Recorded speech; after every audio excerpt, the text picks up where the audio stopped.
अस्सलामुअलैकुम। Horror stories के एक न्यू एपिसोड के साथ मैं हूं Mazhar Malik. Thank you so much and love you so much आप सबके प्यार भरे फीडबैक का।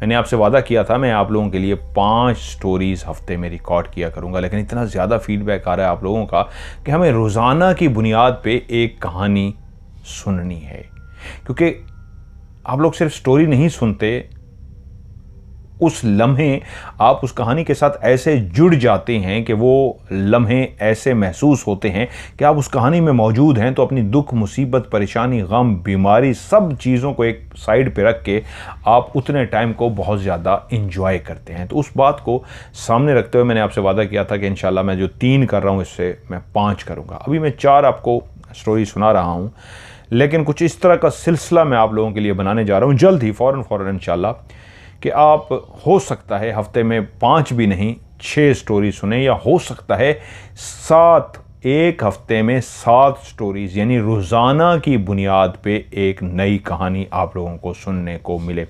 और कुछ ऐसा भी हो सकता है कि एक जो कहानी आप सुनते आ रहे हैं, जिस तरह अभी भी मैं आपको कहानी सुना रहा हूँ, रोज़ आप सुनते हैं, इसी तरह आप कहानी सुनेंगे। कुछ स्टोरीज़ उसमें नए अंदाज में, नए स्टाइल में होंगी, और मुझे उम्मीद है वो नया अंदाज, वो नया स्टाइल आप लोगों को बहुत अच्छा लगेगा। तो बस थोड़ा सा इंतज़ार कीजिए, उसी के ऊपर आजकल हम लोग काम कर रहे हैं। तो बहुत जल्द आप लोगों के लिए हफ्ते में 6 या 7 स्टोरीज़ आप लोगों को सुनने को मिलेगी। आज की कहानी मुझे भेजी है गज़नफ़र अब्बास ने। इनका ताल्लुक लाहौर शहर से है। लाहौर अंदरूने शहर से ताल्लुक रखते हैं। ये कहते हैं कि हमारे आबाओ अजदाद नस्ल दर नस्ल लाहौर का वो इलाका जो अंदरून लाहौर कहलाता है, असल में जब दरवाजे होते थे लाहौर के, और एक ऐसा लाहौर होता था जिसके बादशाहों के दौर में दरवाजे बंद कर दिए जाते थे तो लाहौर बंद हो जाता था, और उन दरवाज़ों को खोलने पे ही कोई जिसका आज नाम लाहौर है, जो वक्त के बदल के लाहौर हो गया, उन दरवाज़ों में कोई दाखिल भी नहीं हो सकता था। एक दरवाज़ा हाथियों के लिए था, एक दरवाज़ा बादशाह के लिए था, एक दरवाज़ा ख़वातीन के लिए था जो शाही महल में रहती थी, ऐसा ही एक दरवाज़ा अवाम के लिए भी था, जहां अवाम उस छोटे से शहर के किले के पास बना हुआ एक 4 दीवारी के अंदर जो एक शहर सा होता था वहीं पे रहते थे। तो हमारे आबाओ अजदाद भी शायद बहुत पुराने हैं। मैं अपने आबाओ अजदाद की गज़नफ़र कहते हैं, तारीख तो नहीं जानता, लेकिन हमारे मोहल्लों में आज भी बहुत से घर इतने पुराने हैं, हम नहीं जानते वहां पे कौन रहता था, लेकिन आज वो वीरान हैं, आज वो बंद हैं। उनके वारिस कहां चले गए कोई नहीं जानता, लेकिन उनके साथ जुड़ी कुछ ऐसी खौफनाक भयानक कहानियां भी हैं, जिनमें से एक कहानी मैं आपको सुनाने जा रहा हूं। गज़नफ़र कहते हैं,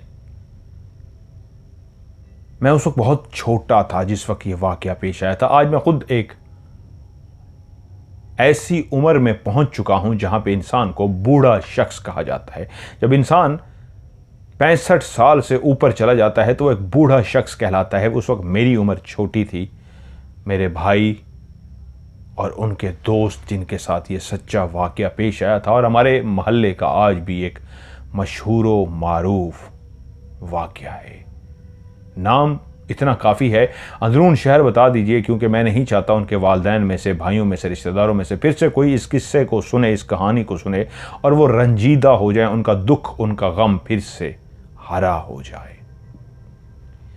वो कहते हैं ये एक 4-5 दोस्तों का ग्रुप था जो आपस में बहुत ज़्यादा प्यार करते थे, उठते बैठते थे, खाते पीते थे, हर वक्त मोहब्बतों का एक ऐसा साथ होता था। ये दोस्त जहाँ भी जाते इकट्ठे ही घूमते फिरते।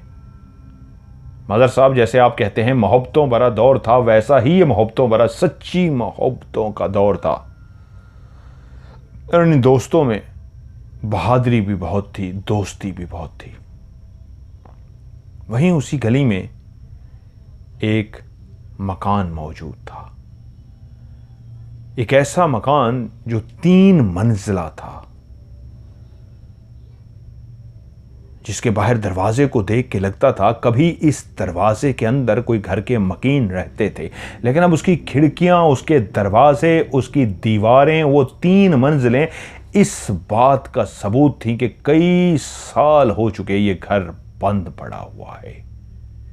और ये काफी पुराना है, इतना पुराना कि शायद इस मोहल्ले में जितने भी घर हैं दोबारा बन चुके हैं, लेकिन आज अकलौता ये मकान 3 मंजिला अभी भी वहीं पे उसी तरह कायम व दायम है। जब किसी वक्त उसको तामीर किया गया था तो शायद वो उस वक्त का एक बेहतरीन शानदार मकान था। उस मकान की खास बात यह थी कि उसके अंदर जिन ईंटों का इस्तेमाल किया गया था वो आज की ईंटों की तरह बड़ी बड़ी ईंटें नहीं, बल्कि छोटी छोटी बारीक सी, जो छोटी नहीं बारीक सी जो ईंट होती थी उस ईंट का इस्तेमाल किया गया था। उस गली में बहुत सारे वाकयात मशहूर थे कि पता नहीं ये मालिक कौन था, कहां चले गए, लेकिन ये जो घर बंद है, एक दीवार इस तरह क्रैक हो गई सी, उसमें से रास्ता हो गया था कि अगर कोई दीवार पे चढ़ता तो दूसरी तरफ उतर सकता था। लेकिन गांव, उस मोहल्ले के अंदर कुछ वाकयात ऐसे मशहूर हो गए थे जिसकी वजह से ये भूतिया मकान मशहूर था कि इस मकान के अंदर बाकायदा भूत रहते हैं। और हम दोस्त अक्सर बात, ये उनके भाई की ज़ुबानी कहानी है जो उनके भाई ने दोस्तों को सुनाई, ये उन्हीं की ज़ुबानी ये कहानी सुना रहे, तो इसलिए मैं लफ्ज़ हम इस्तेमाल कर रहा हूँ। वो कहते हैं कि हम दोस्त अक्सर प्रोग्राम बनाते कि कभी दिन की रोशनी में इस दीवार से कूद के घर के अंदर तो जाएं, देखें तो सही अंदर क्या है। हमारा एक दोस्त जो सबसे ज्यादा दिलेर और बहादुर था वो हमें मना करता और कहता यार अंदर जाके क्या करना है।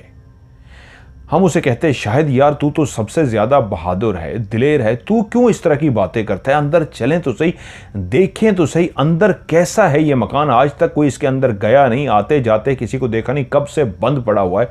हो सकता है इसके अंदर कोई खजाना ही दफन हो सकता है जो जाने वाले थे इसके अंदर कोई अपनी कीमती चीजें ही रख के चले गए हों और हम अंदर जाएं तो हमें कोई बहुत कीमती सामान मिल जाए, चीजें मिल जाएं इस घर के अंदर से।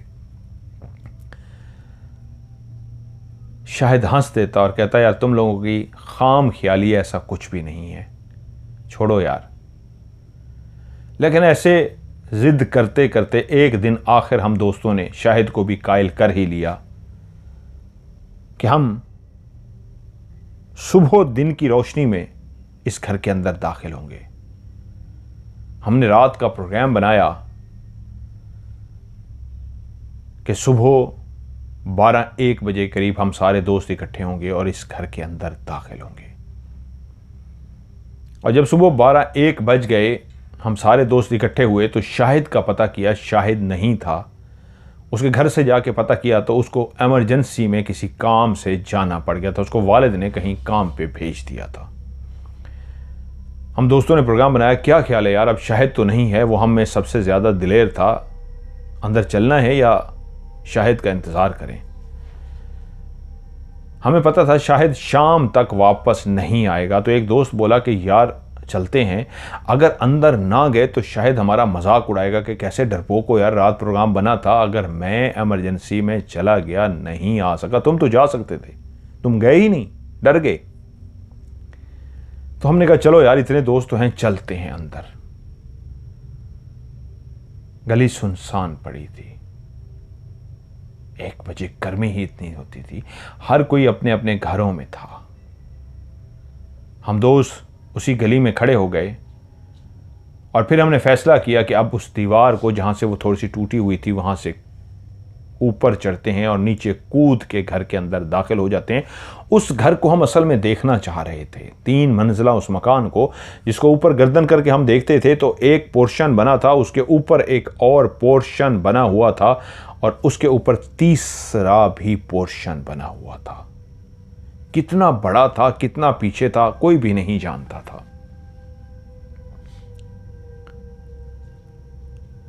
एक एक करके हम सारे दोस्त उस घर के अंदर कूद गए। ऊपर चढ़ते और अंदर की साइड पे कूद जाते, ऊपर चढ़ते और अंदर की साइड पे कूद जाते, यहां तक कि हम सारे दोस्त अंदर पहुंच गए। और जैसे ही हम घर के अंदर पहुंचे तो हम उसके सहन में मौजूद थे। वो 3 मंजिला जो मकान था, जिसका दरवाज़ा हमेशा बाहर से बंद था, आज हम उसी के सहन के अंदर खड़े थे। लेकिन सहन के अंदर खड़े हुए हमें ऐसा लग रहा था जैसे हमारे गूज बम जैसे रोंगटे हमारे खड़े हो रहे हों, जिस्म के बाल खड़े होने शुरू हो गए। हर दोस्त के दिल के अंदर धड़कन तेज हो गई, जिस्म के अंदर कपकपाहट शुरू हो गई।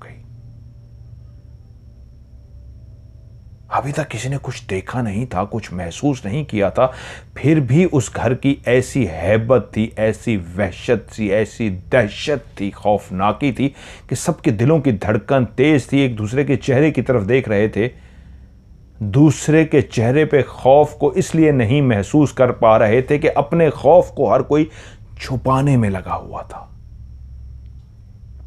जिस सहन में खड़े थे वहीं पे उन्होंने देखा कि सामने 2 कमरे एक साइड पे बने हुए हैं, 2 कमरे एक साइड से बने हुए हैं। एक राहदारी टाइप अंदर की तरफ जा रही है और थोड़ी सी अंदर जाके वो राइट पे टर्न हो रही है। अजीब सा ये मकान था।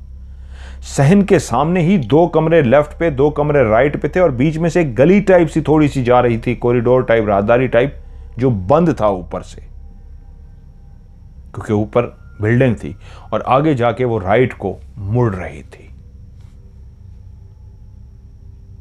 वो जो सामने 4 कमरे लेफ्ट राइट 2 राइट बने हुए थे, उनके ताले तो नहीं पड़े हुए थे लेकिन दरवाजे बंद हुए थे। ताले लगे हुए थे लेकिन इस अंदाज में कि अब वो टूट चुके थे, खराब हो चुके थे, उनको खोलना कोई मुश्किल नहीं था। नाम के ताले थे लेकिन उन दरवाज़ों पे ऐसी मट्टी थी, ऐसे जाले थे और उनके अंदर जो अंधेरा था, ऐसे लगता था कि जिस मकान के सहन में हम दिन के 1 बजे खड़े हैं, अंदर रात के 12 बजे हैं। हमने एक दूसरे की तरफ देखा, इशारों में, जैसे कोई पूछता है क्या ख्याल है, चलें अंदर। किसी के अंदर भी इतनी हिम्मत ना हुई कि गर्दन हिला सके या मुंह से जवाब दे सके, हाँ यार चलो। एक दोस्त थोड़ा सा बहादुर था, वो आहिस्ता से एक कदम बढ़ाता हुआ एक मकान की उस कमरे की उस खिड़की की तरफ जा रहा था, जिससे अंदर झांक कर देखना चाहता था कि अंदर क्या है। खाली कमरा, फर्नीचर पड़ा है या घुप अंधेरा। जैसे ही वो उसके करीब गया, खिड़की के करीब, अभी उसने अंदर झांका ही नहीं था कि एकदम से उसके मुंह से चीख निकली और एकदम से वो वापस मुड़ा, जल्दी से दीवार पे चढ़ा और छलांग मारी, दूसरी तरफ गली में कूद गया।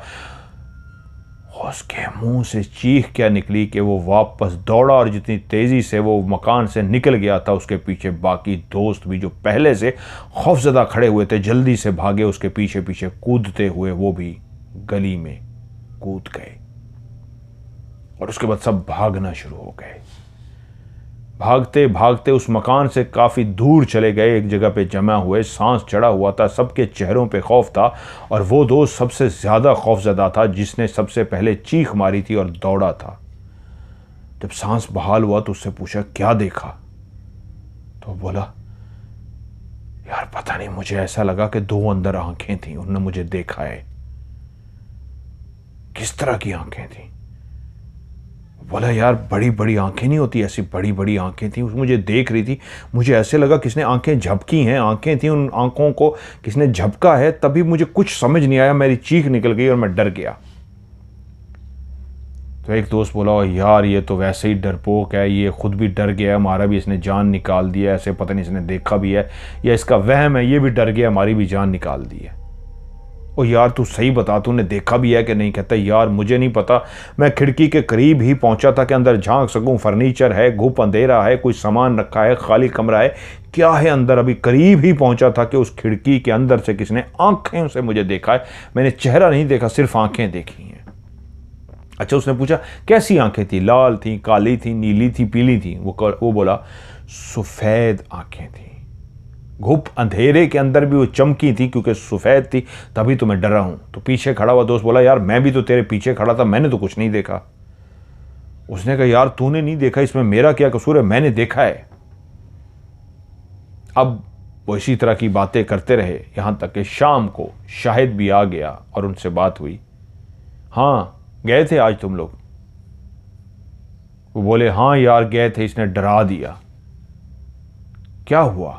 उन्हें शाहिद को सारा वाकया सुनाया। शाहिद कह के मार के हंसना शुरू हो गया। कहता यार इतने डरपोक हो तुम लोग, इसका मतलब है तुम मेरा इंतजार कर रहे थे। मैं होता तो हम आगे भी चले जाते, मैं होता यकीन मानो आगे तक देख के आते सारे घर को, क्या हो जाता? खा जाता कोई। वो तुम इतने डरपोक हो यार, मैं तुम्हें हमेशा कहता रहता हूं डरने की जरूरत नहीं है, क्या डर रहा है, क्या खौफ है? देखना था घर को। मैं होता तो मैं तो रात को भी अंदर चला जाऊं, मैं तो इसलिए नहीं जाता, आपको हमेशा मना करता हूं यार छोड़ो अंदर क्या जाना, बाकी डर किस चीज का? हम इंसान हैं, इंसानों को डरना नहीं चाहिए किसी बात का। ऐਵੇਂ तुम लोग डर गए। बहरहाल मज़ा बड़ा आया, तुम लोग डर गए हो यार, इतने डरपोक थे, मुझे पता नहीं था, कह के लगाना शुरू हो गया। तो एक दोस्त जिसको इंसल्ट फील हुई कि हमारा मजाक उड़ा रहा है, हम पे बार बार हंस रहा है, कह रहा है यार बड़ा आया तू रात को जाने वाला, दिन को जाया नहीं, तू चला गया और रात को तू जा सकता है, जाके दिखा रात को, हम तुझे माने, बड़ा आया तू रात को जाने वाला। वो फिक्रा ये तंज में बोला था कि तू बड़ा आया रात को जाने वाला, जाके दिखा हम तुझे माने रात को जाने वाला। एक और दोस्त भी आगे से बोल पड़ा हाँ हाँ, बड़ी बेइज्जती कर रहा है, हंस रहा आगे से, रात को जाके दिखाना, माने तुझे बड़ा आ गया रात को जाने वाला। जब दो दोस्तों ने एक ही जुमला ऐसे तंजिया दोहराया तो शाहिद बोला हाँ तो ठीक है, मैं चला जाता हूं, मुझे क्या मसला है, लगाओ शर्त, शर्त लगाओ, जितना कहोगे मैं लगाता हूं, शर्त लगाओ पैसों की, मैं जाता हूं, रात गुजार के आता हूं, ऐसी की तैसी। एक दोस्त बोला ओ यार छोड़ो, इतना खौफनाक है, शायद पागल हो गया और रात नहीं गुजार सकते। कर रहा है क्यों नहीं गुजार सकते? शायद उसको कहता है क्यों नहीं गुजार सकते, किस बात का डर है, क्या हो गया? ओ यार कुछ भी नहीं होता, मैंने इससे बड़ी बड़ी जगहों पे गया हूं, मैं अकेला पता नहीं कहां कहां चला जाता होता हूं। उन्होंने कहा यार ठीक है हमें पता है तू जाता है, लेकिन ये घर भूतिया मकान है यार, यहाँ पे भूत रहते हैं। उसने कहा यार किसी ने देखे हैं भूत? वो तो आंखों का जिक्र कर रहा है, हमें डर गया, उसका वहम था, कोई भूत शूत नहीं होते, मैं भूतों को नहीं मानता। बात बहस में उलझ गई और बहस इस हद तक चली गई कि शर्त लगाओ। शाहिद ने कहा मैं रात गुजार देखता हूं, उन्होंने कहा तू नहीं रात गुजार सकता, उसने कहा मैं रात गुजार सकता हूं। और दोस्तों में यूं शर्त लग गई कि शाहिद उस घर में रात गुजारेगा। अच्छी खासी अमाउंट शर्त पे लग गई, इस तरह कि अगर शाहिद हारेगा शर्त को तो शाहिद, मिसाल के तौर पर, उस वक्त कहते हैं पैसों का सही पता नहीं कितने की शर्त लगी थी, मिसाल दे रहा हूं वहां पे, शाहिद हारेगा तो वो 1000 रुपया देगा दोस्तों को। उस वक्त 1000 रुपये बहुत बड़ी रकम थी। और अगर शाहिद जीत गया तो सारे दोस्त 1000 रुपया देंगे शाहिद को, ये शर्त तय हो गई। अमाउंट जो भी उनके बीच में तय हुई, असूल ये था कि सारे दोस्त देंगे, अगर शाहिद जीत गया तो सारे शाहिद को पैसे देंगे। शाहिद हार गया तो सिर्फ एक ही नोट वो देगा और सारे उस पर खाना खाएंगे या तकसीम कर लेंगे। जुमेरात की रात तय हुई कि शाहिद रात को अंदर जाएगा और सुबह वापस आएगा। अब मसला यह था कि घर वालों से छुट्टी कैसे ली जाए कि हम दोस्त बाहर इंतज़ार करेंगे और शाहिद अंदर होगा। ऐसा नहीं होगा कि हम अपने घरों को चले जाएं, कोई मसला ना हो जाए, हम तेरी हेल्प के लिए मौजूद होंगे, कोई मसला होगा तो हमें आवाज़ देगा, ये हमारा वादा है, हम लोग आ जाएंगे, हमारे हाथ में टार्च भी होगी, हम टार्च पकड़ के आ जाएंगे। अब सब ने अपने अपने घर वालों को बहाना मारा कि जी हम दोस्त हैं, कहीं पे जाना पड़ रहा है, एक दोस्त की शादी, हमने वहाँ पे जाना है। इस तरह का बहाना मार के सबको इजाज़त मिल गई कि आज रात को ये घर नहीं आएंगे, अपने दोस्त के यहाँ जाएंगे। ये लोग सारे दोस्त एक जगह पर जाकर बैठ गए कि रात हो जाए तो उसके बाद फिर हम जब सारे अपने घरों में सो जाएं गली वीरान हो जाए तो हम टार्च हमारे हाथ में होगी, शायद अंदर जाएगा और उसके बाद हम बाहर इंतज़ार करेंगे, जब सुबह होगी तो शायद बाहर आएगा। मजाक मजाक में ये शर्त लगी थी और ये शर्त पक्की हो गई थी। दोस्त अंदर से उलझे हुए थे कि ये कैसी हमने शर्त लगाई है। एंड टाइम पे जब वो रात को इकट्ठे बैठे हुए थे और शाहिद इंतज़ार कर रहा था कि टाइम हो और मैं अंदर जाऊं, तो एक दोस्त बोला कि यार हम गलत कर रहे हैं। ठीक है, हमने शर्त लगा ली, बेवकूफ़ी में अड़ गए हैं, लेकिन हमें इस तरह नहीं करना चाहिए था, हमें शाहिद को अंदर नहीं जाने देना चाहिए। शाहिद बोला यार किस बात का तुझे डर है, क्या होगा, एक बंद घर है, उसके अंदर घूप अंधेरा है, मेरे हाथ में टॉर्च है और क्या होगा। उसने कहा नहीं यार, वो कब का बंद घर है, वहाँ पे पता नहीं क्या हो क्या नहीं, हम नहीं चाहते यार तुझे कोई नुकसान पहुंचे। शायद अड़ गया, कहता है यार पागल हो गए हो तुम लोग, किस चीज़ का नुकसान, तुम्हारे दिल में एक अंधेरे का खौफ है, अंधेरा है, लेकिन ऐसा कुछ भी नहीं है। खैर टाइम हो गया और शाहिद ने कहा चलो। उनमें से एक दोस्त ऐसा था जिस पे सब ट्रस्ट करते थे। शाहिद ने अपनी जेब से नोट निकाला और उस दोस्त को पकड़ा दिया, ये लो भाई मैं एडवांस जमा कर रहा हूं, अगर मैं हार गया तो ये मेरी तरफ से सब दोस्तों के लिए, अब तुम लोग भी अपने पैसे जमा करा दो। उन सब ने भी अपने अपने शर्त के पैसे उस दोस्त को जमा करा दिए। उस दोस्त ने अपनी जेब से भी निकाल के जमा कर लिए। ये ले भी, अगर शायद तू जीत गया या सारे तेरे और तू हार गया तो तुझे ये नोट तेरा वापस नहीं मिलेगा। शर्त का असूल ये तय पाया कि अंदर घुसते ही तेरा दिल घबराए, तुझे डर लगे, तुझे कोई मसला लगे, तू फौरन बाहर आ सकता है, हमें हेल्प के लिए भी बुला सकता है, फौरन भी आ सकता है। अगर तू 2 घंटे कम अज कम अंदर गुजार लेता है, समझ ले तू शर्त जीत गया। उसके बाद तू रात गुजार या 2 घंटे गुजार, तू शर्त जीत गया। लेकिन अगर तू आधे घंटे से भी पहले पहले बाहर आ गया तो तू शर्त हार गया। आधा घंटा इस सूरत में कि जब तू सहन के अंदर उतरेगा तो तू सीधा उसी कॉरिडोर के अंदर जाएगा जो आगे जाके राइट को मुड़ रहा है। हम तुझे खड़ा सिर्फ इतना देखेंगे कि तू जब कॉरिडोर के अंदर से मुड़ जाएगा तो हम समझ जाएंगे तू घर के अंदर दाखिल हो गया। फिर हम आधा घंटा इंतजार करेंगे। आधे घंटे के अंदर तू वापस आ गया तो शर्त हार गया, तू नहीं आया तो हम कहेंगे ठीक है तू शर्त जीत गया, सुबह तू वापस आ जाए, 2 घंटे बाद वापस आ जाए, शर्त जीत गया। वो दोस्त वहां से उठे और चलते हुए उस मकान के पास पहुंच गए। खड़े बातें कर रहे थे। अगर कोई गली से गुजरता जानता था इस गली के लड़के हैं, सब एक दूसरे को जानते थे, किसी ने कुछ भी नहीं कहा। उनके हाथ में टॉर्च थी और यूं उन्होंने शाहिद को उस दीवार को पार करा दिया। और जब शाहिद नीचे उतर गया तो उन्होंने अपनी भी टॉर्च इस अंदाज में जला दी कि सहन के अंदर देखा कि सब क्लियर है। शाहिद से पूछा हाँ कोई मसला तो नहीं है। शाहिद ने उतरते ही इशारा किया नहीं नहीं कोई मसला नहीं यार, क्योंकि अब वो बोलना नहीं चाह रहे थे कि किसी को पता ना लग जाए कि शायद अंदर उतर गया है। शाहिद ने हाथ का ऐसा इशारा किया नहीं नहीं कोई मसला नहीं यार, मैं फिट हूं। और शाहिद नीचे खड़ा हुआ, वो ऊपर से देख रहे थे कि उन्हें अपनी टॉर्च जलाई और पूरे सहन का उसने जायजा लिया।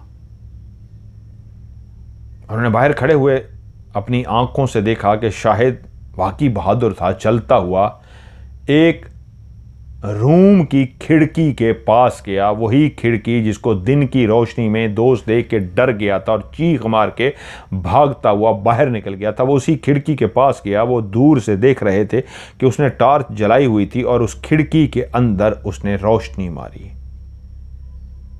वो काफ़ी दूर खड़े थे, दीवार के पीछे से देख तो पा रहे थे, लेकिन उस मंजर को, वो जो रोशनी मार के अंदर झांक रहा था, उस मंजर को नहीं देख पा रहे थे। शाहिद रोशनी मार के खिड़की के अंदर से देख रहा, खिड़की को अंदर से देख रहा था कि अंदर क्या है। उससे पूछ नहीं सकते थे, इशारों में बात कर रहे थे, बेचैन थे कि कितना बहादुर है, हम दिन को डर गए और वो रात को रोशनी मार के अंदर देख रहा है। जब ये बाहर आएगा इससे सारे हालात मालूम करेंगे। वो कहते हैं उसने पूरा खिड़की के अंदर जायज़ा लिया, फिर दूसरे रूम की खिड़की में गया, वहाँ पे जायज़ा लिया, फिर तीसरे रूम, फिर चौथे रूम, चारों रूम को उसने तसल्ली से खिड़की खोल खोल के रोशनी मार मार के वो देखता रहा। उसके अंदर कोई डर, कोई खौफ नहीं था। जब वो चारों कमरों को उसने देख लिया और उसने फिर इशारों से पूछा कि सब ओके है, तो शायद ने गर्दन हिलाई और हाथ का निशान ऐसे किया कि यार सब ओके है, मुझे कोई डर नहीं है। तो उन्होंने कहा ठीक है, इशारा किया, अब उस कॉरिडोर से अंदर की तरफ जाओ।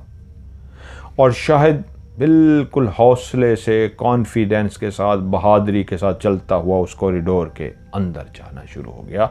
और जैसे एंड तक पहुंचा, उन्होंने देखा कि उसके बाद वो राइट साइड पे मुड़ गया और उसके बाद वो वहीं कुछ देर खड़े रहे कि अभी निकलेगा, अभी निकलेगा, अभी निकलेगा। 1 मिनट गुजर गया, शाहिद बाहर नहीं आया। उनको उम्मीद थी कि फौरी बाहर आ जाएगा। दूसरा मिनट भी गुजर गया, तीसरा, चौथा, 5वां मिनट भी जब गुजर गया और शाहिद बाहर नहीं आया, तो वो दोस्त बोला कि भाई वो बहुत बहादुर है, वो डरने वालों में से नहीं है, वो आधे घंटे में बाहर नहीं आएगा, मान लो मेरी बात, लिख लो। 5-7 मिनट वो वहां खड़े रहे और जब वो वापस नहीं आया तो वो नीचे उतरे और गली में साइड पे खड़े हो गए कि आधे घंटे तक अगर वो बाहर आ गया तो वो हार जाएगा और अगर ना आया तो फिर वो नहीं आएगा। भाई वो मजबूत बंदा है, वो डरेगा नहीं। जिस तरह वो खिड़कियों में रात को इस तरह झांक रहा था, हम तो दिन को डर गए थे, वो देखो कैसा दिलेर है।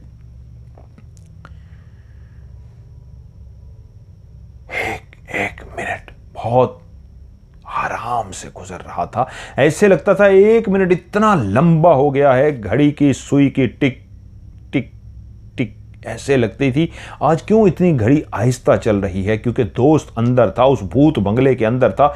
एक एक मिनट बड़ी बेचैनी से गुजर रहा था, यहां तक कि आधा घंटा गुजर गया और सब वो घड़ियों की तरफ जो देख रहे थे, एक दूसरे की तरफ देखा कि शायद आया कि नहीं। और वो फिर से चलते हुए उसी दीवार के पास गए और ऊपर चढ़ के टार्च मार के देखा, अभी तक शाहिद का कहीं पे नामो निशान नहीं था। ऊपर खड़े होकर वो देखते रहे, अभी शाहिद आएगा, अभी आएगा, अभी आएगा, अभी आएगा। यहां तक के 35 मिनट, 30 मिनट हो चुके थे, 5 मिनट और ऊपर हो गए, 35 मिनट हो गए, शाहिद बाहर नहीं आया। वो नीचे उतरे, लो भी शाहिद शर्त जीत चुका है। आधे घंटे से पहले वो वापस आता तो वो हार जाता। उसने 35 मिनट अंदर गुजार दिए हैं, अब वो नहीं आएगा।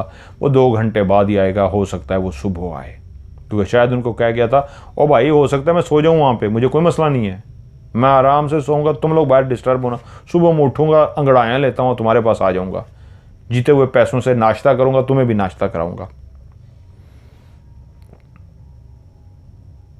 वो दोस्त बाहर उसका इंतज़ार करते रहे, यहां तक कि इंतज़ार करते करते करते 1 घंटा हो गया। आप लोग कहानी सुन रहे हैं, सोचिए कि कैसा भयानक मंजर होगा। दोस्त अंदर है और गली के अंदर दोस्त उसका इंतज़ार कर रहे हैं कि अभी 2 घंटे के अंदर वापस आ जाएगा। ऐसा बंगला, ऐसा भूत बंगला जिसके दिन के अंदर भी जाते हुए रोंगटे खड़े हो गए थे उनके, और वो बहादुर शख्स अंदर था। 1 घंटा हो गया, दूसरा घंटा भी गुजर गया। फिर से वो उस दीवार के पास पहुंचे कि 2 घंटे के बाद उसने बाहर आना था, और वो ऊपर चढ़ के फिर से देखना शुरू हो गए, लाइटें मारना शुरू हो गए, अभी शाहिद आ जाएगा, अभी शाहिद आ जाएगा, अभी शाहिद आ जाएगा। शाहिद बाहर नहीं आया। वो इंतज़ार में रहे और जब काफ़ी देर हो गई शाहिद नहीं आया तो उन्होंने कहा भाई लगता है वो वाकई सो जाएगा, अब वो सुबह ही आएगा, कब तक हम दीवार पे चढ़ के खड़े रहेंगे। उसने हम मदद के लिए भी नहीं पुकारा, इसका मतलब वो अंदर रिलैक्स है और वो वाकई ये बताना चाहता है कि वो बहुत ही बहादुर शख्स है, दिलेर शख्स है, हमें इंतज़ार करना होगा। वो वाकई कहीं वो सो गया होगा और हम बाहर बेचैन हैं।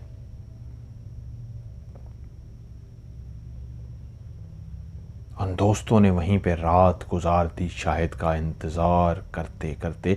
उस घुप अंधेरे घर के अंदर जो भूत बंगला था, शाहिद अपनी रोशनी, जो टार्च जला के उस रोशनी की मदद से अंदर गया था। वो सो गया था, वो क्या कर रहा था किसी को कुछ पता नहीं था। यहाँ तक के इंतज़ार करते कई दफ़ा उनको नींद आती, जाग जाते, फिर से याद आता दोस्त अंदर है, फिर से बातें करते, जागते, सोते, बातें करते। सुबह हो गई, फजर की अजान हो गई।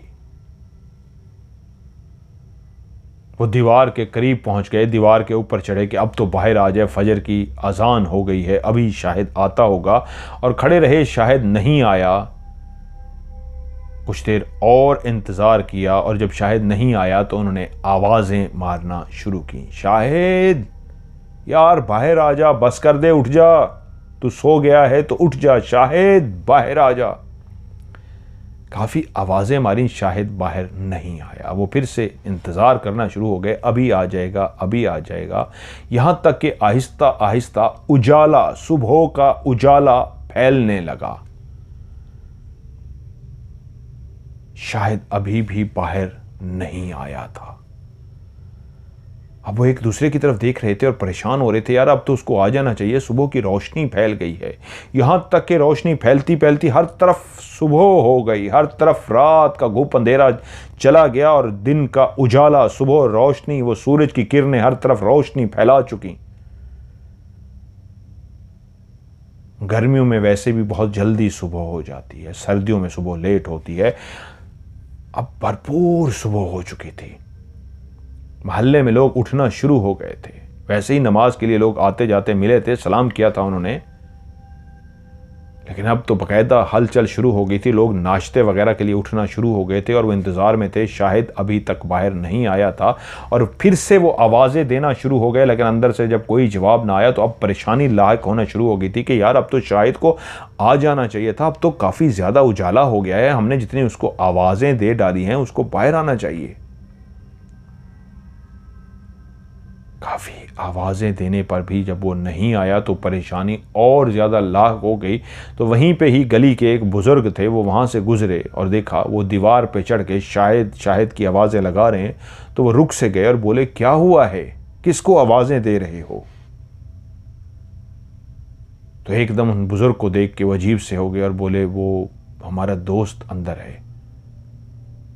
बुज़ुर्ग बोले, क्या मतलब है तुम्हारा दोस्त अंदर है? तो उन्होंने उनको बता दिया कि हम आपको क्या बताएं, हम डरे हुए हैं, हमें समझ नहीं आ रही, हम नहीं चाहते किसी को पता लगे, हम चाहते हैं हमारा दोस्त खैरियत से वापस आ जाए। उन्होंने कहा, बेटा मुझे बताओ, तुम उस सिचुएशन को नहीं समझ पा रहे हो जिसको मैं समझ रहा हूं, मुझे जल्दी से बताओ। उन्होंने उन बुजुर्ग को बता दिया कि किस तरह दोस्त शर्त लगा के रात को अंदर गया था और अभी तक वापस नहीं आया। वो एकदम संजीदा हो गए, कुछ सोचते रहे और कहा, तुम लोगों ने गलत किया, बहुत गलत शर्त लगा बैठे हो। बेटा मैं इस घर में अपनी आंखों से खुद भी देख चुका हूं, तुम्हें नहीं पता, शायद तुम लोगों ने इसको वहम समझा, गलत समझा, क्या समझा, इस घर में हकीकत में जिन्नात बसेरा रखते हैं। मैं एक छोटे से काम से जा रहा हूं, अभी वापस आ जाता हूं, तुम लोग यहीं पे रुको, वरना मैं अभी ही इसका बंदोबस्त करता, बहुत इमरजेंसी का एक काम है घर का, मैं अभी करके अभी वापस आता हूँ। वो चले गए और थोड़ी देर के बाद फ़ौरन से वापस आ गए। दोस्त वहीं पे खड़े थे, बोले, कुछ पता लगा शाहिद का? उन्होंने कहा, नहीं। उन्होंने कहा, रुकें, मैं कुछ और लोगों को लेकर आता हूँ। और बुजुर्ग चले गए, गली के कुछ और लोगों को इकट्ठा करके आए। जब वो वापस आए तो उनके साथ 7-8 लोग थे और वो सारे आके पूछना शुरू हो गए, क्या हुआ शाहिद का? उन्होंने कहा, जी नहीं पता, आवाज़ दो उसको। वो सारे फिर से मिल के शाहिद को, अब क्योंकि बात गली तक आ गई थी, मोहल्ले वालों को पता लग गई थी, अब डर नहीं था। पहले वो छुप छुप के दबी दबी आवाज़ें दे रहे थे, अब वो ऊंची ऊंची आवाज़ें देना शुरू हो गए मिल के। यहाँ तक कि वो जो 6-7 लोग आए थे बुजुर्ग के साथ, वो भी ऊंची ऊंची आवाज़ें देना शुरू हो गए। शाहिद शाहिद शाहिद और शाहिद का कोई पता नहीं था।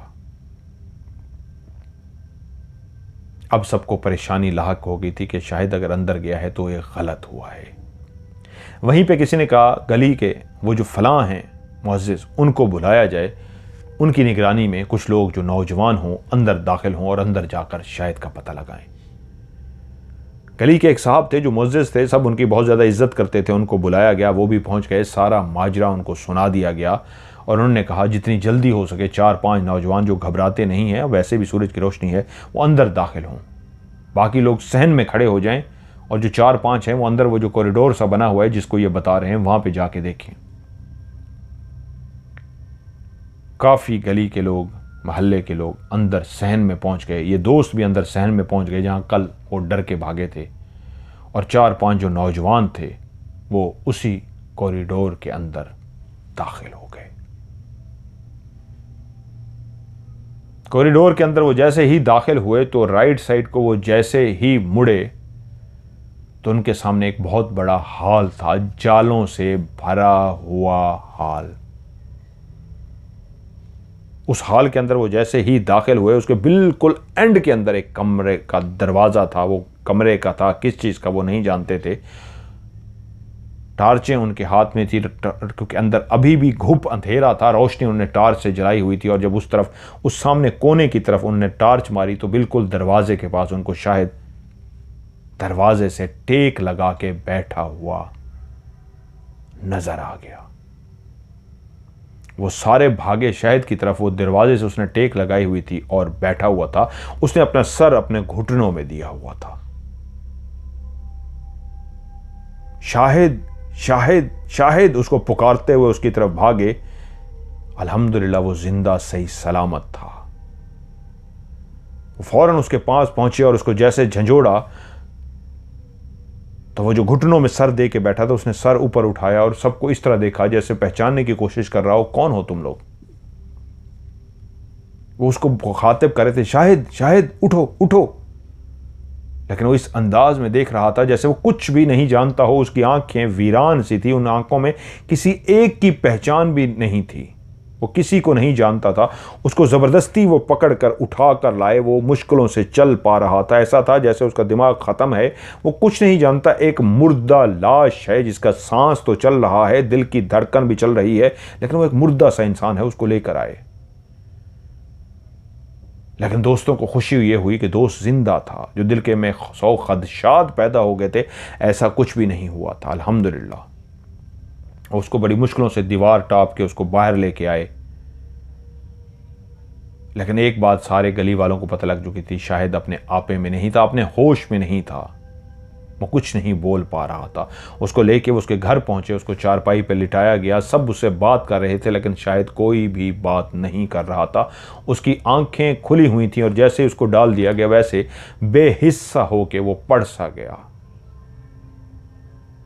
एक बात जो सबने नोट की, वो आंखें झपक तक नहीं रहा था। उसकी आंखें खुली हुई थी, एक दफा भी उसने अपनी आंखें झपकी नहीं थी।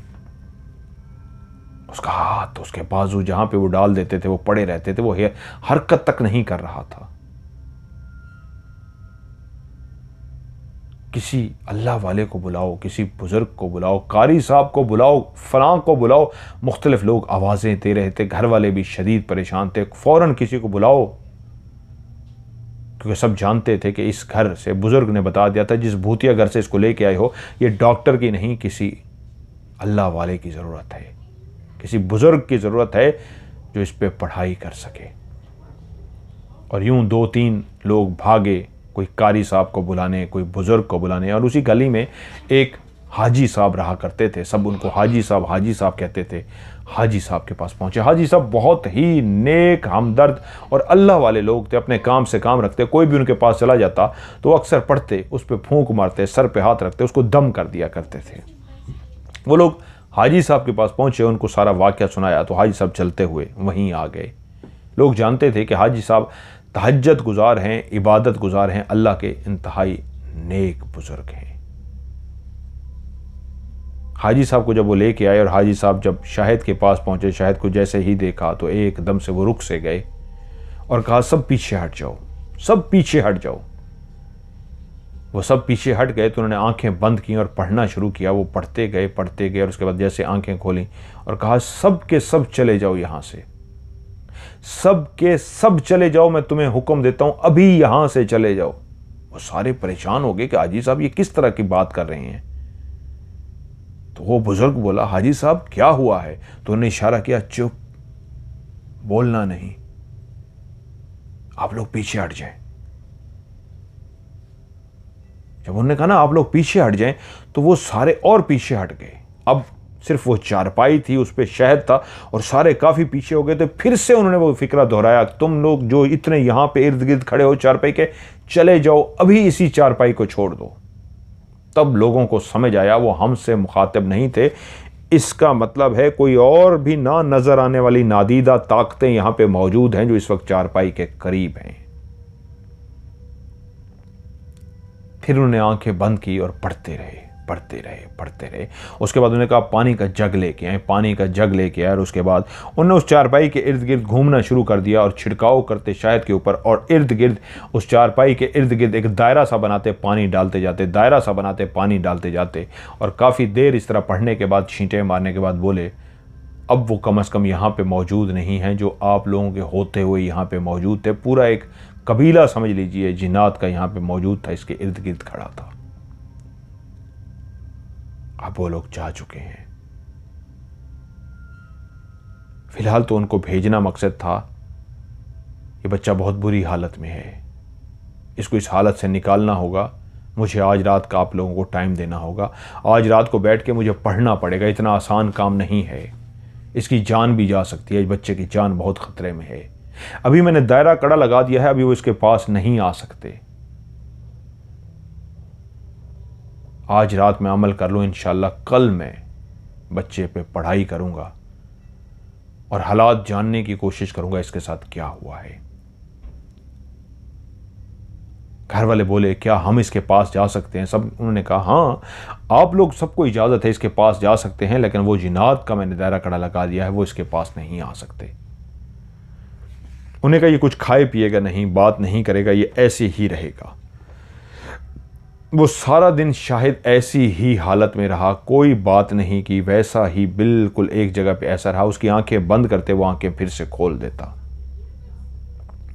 रात सारी हाजी साहब पढ़ते रहे, क्या पढ़ते रहे किसी को नहीं पता। माँ उसकी रोती रही, दोस्त सारे रोते रहे। परेशानी थी कि क्या हो गया है। अभी तो एक परेशानी थी, किसी तरीके शाहिद को नॉर्मल किया जाए। हाजी साहब ने अपने घर में क्या पढ़ा कोई भी नहीं जानता था। अगली सुबह जब हाजी साहब आए तो सब उनका इंतज़ार कर रहे थे। जैसे ही हाजी साहब आए सारे इकट्ठे हो गए और तब हाजी साहब ने वहाँ पहुँच के कहा मैं आज मुकम्मल तैयारी के साथ आया हूँ। उसके बाद उन्होंने जैसे ही पढ़ना शुरू किया, पढ़ते जाते थे पानी पे फूंकते थे, पढ़ते जाते थे पानी पे फूंकते थे। और उसके बाद काफ़ी पढ़ाई करने के बाद उन्होंने पानी के छींटे शहद के ऊपर डालने शुरू कर दिए। कहा उठ उठ के बैठ, उठ के बैठ, और पढ़ते जाते थे, छींटे मारते थे कि सब ने देखा शाहिद अपनी जगह से उठा और उठ के बैठ गया। ऐसे उठा था जैसे रिमोट हाजी साहब के हाथ में हो और वो रिमोट कंट्रोल से ऑपरेट हो रहा हो। रिमोट कंट्रोल को दबाते गए और वो उठते उठते उठ के बैठ गया, ऐसे बिल्कुल जैसे कोई बुद्ध सा बैठा होता हो। फिर कुछ देर पढ़ते रहे और कहा बोल क्या देखा, बोल तेरे साथ क्या हुआ। शायद जो बगैर आंखें झपकाए बुत सा बना बैठा हुआ था बोलना शुरू हो गया। सब ने देखा उसकी जुबान हरकत करने लगी। उसने कहा मैं अंदर गया था कॉरिडोर में, और जैसे ही मैं कॉरिडोर में राइट साइड को मुड़ा तो वहां पे छोटे छोटे बच्चे खड़े हुए थे। उन्होंने रंग बिरंगे कपड़े पहने थे। मुझे जैसे ही उन बच्चों ने देखा तो वो भागना शुरू हो गए, जैसे बड़ों को बताने के लिए गए हों। और बच्चे जिस सिमत भागते हुए गए थे वहां पे 4-5 बिल्कुल इंसानों की तरह थे। उनके नाक बहुत लंबे लंबे थे और उनके कान बहुत लंबे लंबे थे। वो चलते हुए आ गए। उन्होंने कहा आ जाओ, कब से तुम्हारा इंतजार था, आए क्यों नहीं? आओ, देर हो रही है, निकलना है हम सबको। उनमें से एक आगे बढ़ा, उसने मेरे बाजू से पकड़ लिया। उसने जैसे ही मेरे बाजू को पकड़ा तो मुझे ऐसा महसूस हुआ कि वो हाथ नहीं है, एक आग है, दहकती हुई आग जिसने मेरे हाथ को पकड़ लिया है। आग मेरे उस हाथ को जला रही थी, वो हाथ नहीं, आग, दहकती आग थी। वो मुझे लेकर एंड पे वो जो दरवाज़ा बना हुआ था उस दरवाजे के पास गए। जैसे ही उस दरवाजे को उन्होंने खोला और मुझे बाहर लेके गए तो बाहर बेइंतहा लोग बैठे हुए थे, औरतें, मर्द, बच्चे, बूढ़े, जवान। एक शोर सा मचा हुआ था, कोई बैठे हुए थे, कोई खड़े हुए थे, बातें कर रहे थे। इस दरवाजे को खोल के हम जैसे ही बाहर निकले तो ऐसा लगता था छोटे से किसी गांव के अंदर आ गए हैं। ये एक छोटा सा गांव था, जैसे उस गांव के अंदर कोई 100-150 बंदा इकट्ठा हुआ था। तो एक शोर सा बरपा हो गया, आ गया है, आ गया, चलो उठो उठो, चलते हैं सारे, उठो। और उसके बाद सब खड़े होना शुरू हो गए। वो हाथ जिसने मेरे हाथ को पकड़ा हुआ था मुझे लेके चलता चलता बिल्कुल सबसे आगे पहुंच गया और उसके बाद कहा चलो भाई उठो, हम चलते हैं। और फिर सब ने एक कच्चे रास्ते पे चलना शुरू कर दिया। औरतें, बूढ़े, बच्चे, जवान सब पीछे पीछे चलते आ रहे थे। आगे आगे हम चलते जा रहे थे। हम चलते रहे, चलते रहे, चलते रहे। सुबह हो गई। एक अजीब सा वीरान सा रास्ता था। दोनों तरफ पहाड़ से थे, बीच में से एक रास्ता बना हुआ था। ऐसा लगता था जैसे कभी यहाँ पे कोई पगडंडी सी थी, कोई नदी सी बहती थी। अभी खुश्क नदी के असरात, पानी के असरात से थे। हम उसके अंदर से उस पथरीली ज़मीन से गुजरते रहे, यहाँ तक के दिन, दिन के बाद शाम, शाम के बाद रात हो गई। चलते चलते हम रुके नहीं थे। मैं भी थका नहीं था, मेरे अंदर कोई थकावट का एहसास नहीं था, मुझे कोई सांस नहीं चढ़ा था, ना उनमें कोई थका था। वो चलते चलते चलते चलते रात हो गई। हम रात सारी चलते रहे। फिर अगला दिन आ गया। फिर हम अगला दिन चलते रहे, यहां तक के रात हो गई। दूसरी रात हम जब एक जगह पे पहुंचे, एक बहुत बड़ा कोई गांव टाइप सा था। इसके जो घर बने हुए थे ऐसे थे जैसे झोंपड़ियां बनी होती हैं, छोटी छोटी झोंपड़ियां, जो लंबी लंबी झोंपड़ियां थीं, ऊंची बहुत ज्यादा थीं, बहुत छोटी छोटी और ऊंची ऊंची थीं। लेकिन यहां पे जितने भी थे लंबे लंबे कद वाले थे। मेरे साथ जितने भी बूढ़े बच्चे थे, इंसानों की तरह, जिनके कान लंबे थे, नाक बहुत लंबी थी, इनके कद इंसानों की तरह थे। 5 foot 8 inch, 5 foot 9 inch, 5 foot 7 inch. लेकिन हम जिस जगह पे पहुंचे थे, इनके कद 7 फुट 8 फुट ऊंचे ऊंचे कद थे। लेकिन इनके चेहरे खौफनाक थे। मेरे साथ जो गए थे, इनके नाक और कान बहुत लंबे थे। जिस जगह पे हम पहुंचे थे, उनका चेहरा अजीब सा था, बिगड़ा हुआ चेहरा। इंसान की तरह चेहरा नहीं था, जिस तरह चूहे की तरह मुंह होता है, चूहे की तरह लंबे लंबे मुंह थे उनके। धड़ इंसान की तरह था, मुंह बिल्कुल चूहे की तरह, चूंच वाले चूहे जिस तरह होते हैं, चूहिया होती है, एक छछूंदर होती है, छछूंदर की तरह उनके चेहरे थे। प्योर छछूंदर तो नहीं, मतलब उससे मिलते जुलते अजीब से चेहरे थे। जब हम वहां पे पहुंचे, जैसे ही हम दूर ही थे, वो सारे गांव वाले जिस गांव में हम जा रहे थे वो जमा हो गए, और वो भी इस तरह हमें देखना शुरू हो गए जैसे उनको हमारा इंतजार था। हम वहां पे पहुंचे तो सब आगे से हटते गए और एक रास्ता बनता गया, और सामने तख्त पड़ा था, एक बहुत बड़ा तख्त, एक ऐसा खूबसूरत तख्त जिसपे हीरे जवाहरात लगे हुए थे, वो चमक रहे थे और ऐसे लगता था वो सोने का बना हुआ तख्त है। उसके ऊपर एक शैतान नुमा, लंबे कद का एक शैतान नुमा, जिसके बकायदा सींग निकले हुए थे, 2 बड़े बड़े सींग, और उसका मुंह इंतहाई खौफनाक और भयानक था। वो बहुत लंबे कद का मालिक था, तकरीबन जैसे उसका कद कोई 18 से 20 फुट ऊंचा हो, ऐसे ही वो चौड़ा था। वो बैठा हुआ था। ये मुझे उसके पास लेकर पहुंच गए, और सबने, जो हम मेरे साथ जितने गए थे, सबने झुक के उसको सलाम किया, झुक के। और जो बाकी इर्द गिर्द खड़े थे हमारे झुक के सलाम करने पे, उन्होंने भी उसको झुक के सलाम किया, जिससे मुझे अंदाजा हुआ वो उनका कोई सरदार था। वो बोले, एक ऐसी जबान में उनसे मुखातिब हुए जिसको मैं नहीं समझ सकता। सरदार भी उनके साथ जिस जुबान में बात कर रहा था, और वो सरदार से जिस जुबान में बात कर रहे थे, मैं बिल्कुल नहीं समझ पाया कि वो आपस में क्या बातें कर रहे हैं।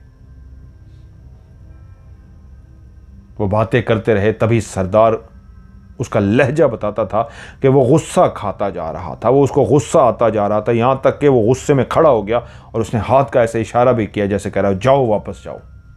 बोला क्या था मुझे समझ नहीं आया, और उसने जैसे इशारा किया, उन्होंने झुक के उसको अदाब किया और मुझे लेके वापस आ गए, वापस मुड़ गए। और उनमें से एक बोला, वो फिर उर्दू में बोला, सरदार बहुत गुस्से में है, इसको जल्दी से वापस ले जाओ, कहीं सरदार हमारे ऊपर शदीद गुस्सा ना हो जाए और सरदार हमें ना सजा दे दे। उसी तरह हमारा सफ़र जारी रहा, उसी तरह हम चलते रहे, उसी तरह हम दिन रात सफ़र करते, जिस तरह पैदल चल के गए थे, पैदल चल के वापस उसी जगह पे पहुंचे जहाँ पे ये सारे इकट्ठे थे। वहीं पे उन्होंने कहा, भाइयों, अभी तो फ़िलहाल इसको, जब तक सरदार का गुस्सा ठंडा नहीं होता, इसको वहीं पे बिठा दो, देखते हैं इसका क्या करना है। और मुझे ला के उन लोगों ने वहाँ पे बिठा दिया। मैं वहाँ पे बैठा हुआ था कि आप लोग टॉर्च लेके मेरे पास आ गए और आप लोग मुझे लेके यहाँ पे आ गए। ये उसने बैठे हुए इस तरह ये सुनाया था जैसे वो इंसान ना हो, वो रोबोट हो, कोई रोबोट बैठ के कोई कहानी सुना रहा हो, इस तरह की वो कहानी सुना रहा था।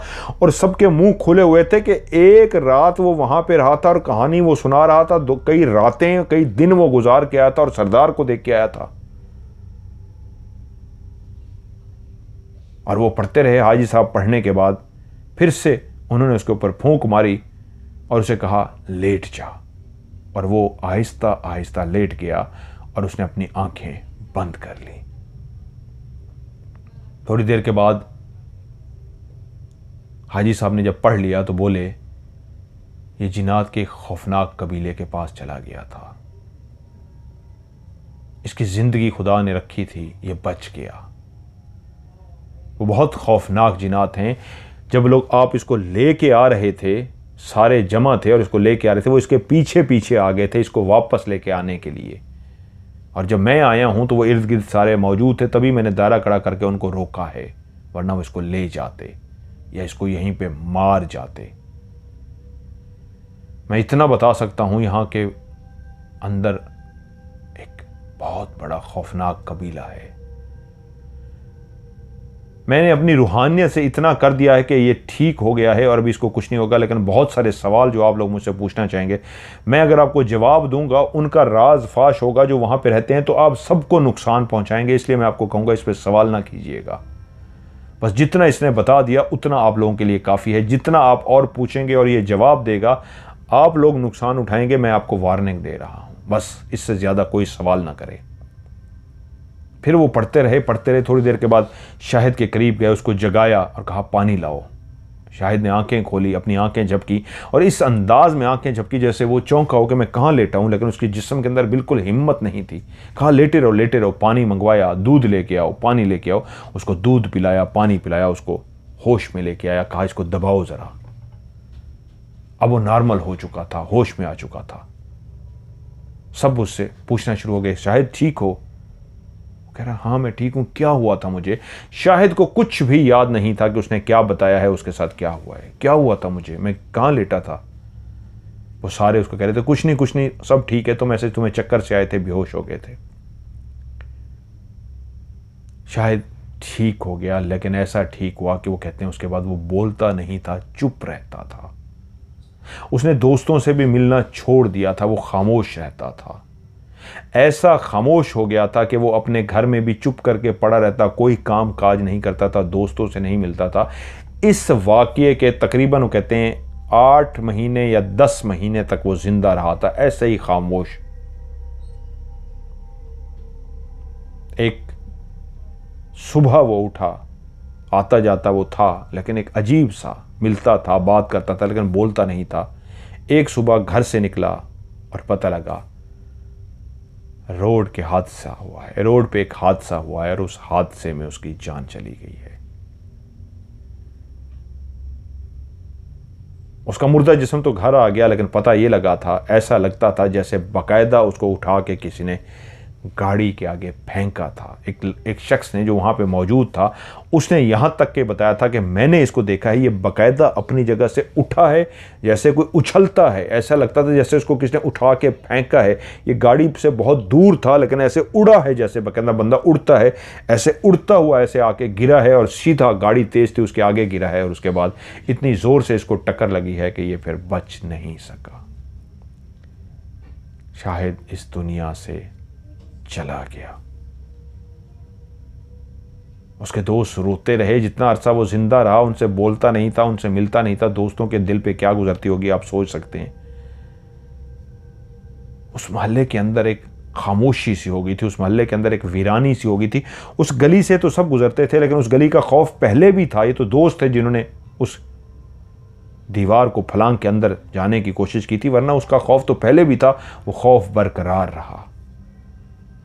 अब रात को वहां से कोई करीब गुजरते हुए भी डरता था।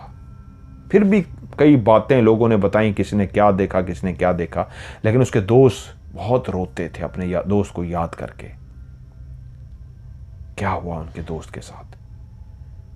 अब बहुत सारे ऐसे सवाल जो आपके दिमाग में पैदा होंगे, अगर कहेंगे आपके, मैं इनको जवाब भी दे दूंगा। क्योंकि जिन्नात की दुनिया के अंदर याद रखिएगा, जिस तरह कहते हैं ना टाइम ट्रैवल, जिन्नात जब लेके जाते हैं तो आपको लगेगा कि आप 5 मिनट में वापस आ गए हैं, जिन्नात आपको 5 दिन घुमाते रहेंगे और आप इधर पहुंचेंगे तो 5 मिनट में होंगे। या ये भी होगा, इधर आपको लगेगा कि 5 दिन आप गायब रहे हैं, उधर सिर्फ 5 मिनट आप जाएंगे, 5 मिनट के बाद। दोनों हो सकते हैं। ये भी हो सकता है इधर आप पूरा दिन गायब रहे हैं, इंसान कहेंगे आप पूरा दिन गायब रहे हैं, जबकि आप कहेंगे मैं तो सिर्फ 1 मिनट के लिए गया था, 1 मिनट में वापस आ गया। ऐसा भी होता है और ऐसा भी होता है। यहां पे दोस्त कहेंगे यार तुम सिर्फ 5 मिनट गैर हाजिर हुए हो, आप कहेंगे नहीं मैं तो 5 दिन वहां फिरता रहा हूं। ये दोनों सूरतें जिन्नात के साथ होती हैं। ऐसे कई वाकयात कहेंगे, मैं आपको आगे सुना भी दूंगा, ऐसी कई राज की बातें ऐसी कहेंगे तो वक्त के साथ इंशाल्लाह आपको सुनाता भी हूं, सुना भी दूंगा। ये थी आज की कहानी जो मुझे गज़नफ़र अब्बास ने भेजी। उनके बड़े भाई उन्हीं दोस्तों की लिस्ट में शामिल थे जिनका दोस्त शाहिद इस दुनिया से चला गया। आप भी अपनी कहानियां भेजिए, इंशाल्लाह आपकी कहानी को हॉरर स्टोरी का हिस्सा बनाऊंगा। मेरा व्हाट्सएप का नंबर है +9292, पाकिस्तान का कोड है 31366555000। मैं रिपीट कर देता हूँ, +923136655500। इस पर आप अपनी कहानी मुझे लिख के भी भेज सकते हैं और वॉइस मैसेज रिकॉर्ड करके भी भेज सकते हैं। दोनों सूरतों में लिख के भेजें या वॉइस मैसेज रिकॉर्ड करके भेजें। आखिर में आपने लव स्टोरी लिखना है, STORY स्टोरी लिखना भूल जाएंगे तो आपकी कहानी प्रोग्राम में शामिल नहीं होगी। आज की हॉरर स्टोरी से मज़हर मलिक को दीजिए इजाज़त। अपना ढेर सारा ख्याल रखिएगा। खुदा हाफिज़।